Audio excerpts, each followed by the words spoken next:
Howdy there, pipe smokers, old pipe pops, back at you again. I was, uh, I'm smoking my Stanwell Church Warden with a little 1Q in it. Uh, I made that video yesterday about famous people I'd met, and uh, Father Francis, the Holy Smoking Pipe Padre, made a comment that a lot of younger fellas wouldn't even know who those people are because several of them have passed away, and uh, and some of them are just before your guys' time. Well, got me to thinking if there was anybody that was sort of famous now in present time that I'd ever met, and it occurred to me that I had met Jeff Dunham, the ventriloquist, at a ventriloquist convention that they hold in Fort Mitchell, Kentucky every year, last 3 or 4 days, which at the time he was still in college, just a young fella, and he hadn't yet acquired the figures that he uses now, the Walter and Peanuts and those characters. But it brings me to a little story about that convention that I was reminded of. Now I went there. It lasted about 3 or 4 days. I went there with a friend of mine who was also a ventriloquist. Him and his wife, me and my wife, and let me let me sort of paint a picture of how those conventions were, at least to my way of looking at them. There were about a third of the folks there were religious ventriloquists that used their ventriloquism for Sunday school lessons and like that.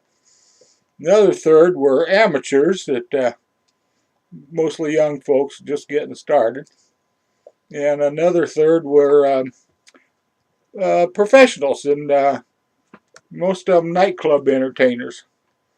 Uh, and that's kind of a odd mixture with the with the religious ventriloquists and the nightclub entertainers. Well, the feller that I went there with, he was a he was an MC for strip shows, and he used his figures to entertain and give a little comedy relief between the dancing girls. So he was of a little different ilk than, say, the religious ventriloquists. Well, we were sitting having breakfast one morning, and this young lady who was a kind of a wide-eyed, blue-eyed blonde beauty contest that she'd been like I don't know, Miss Toledo or something like that, and her talent was ventriloquism. Well, she came up to the table and she was talking to us, and she said, she had three different figures she used. One was a figure called Larry that had long eyelashes and a bow tie, and seemed a little gender non-specific. And then she had a chicken that she used, and the chicken just screamed a lot.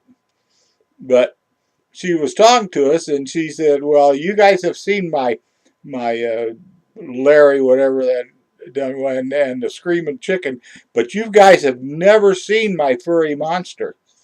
And well, you can probably imagine where my friend and my mind went right away, because we were sitting, telling her, trying to hold back laughter as hard as we could.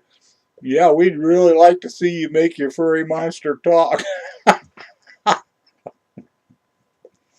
Anyways, I just wanted to share that with you guys. I thought you might get a kick out of that.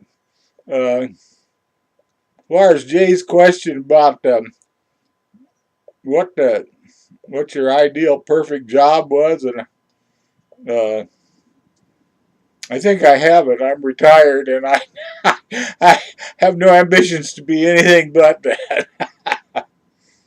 Okay, folks, you take care, and we'll see you later.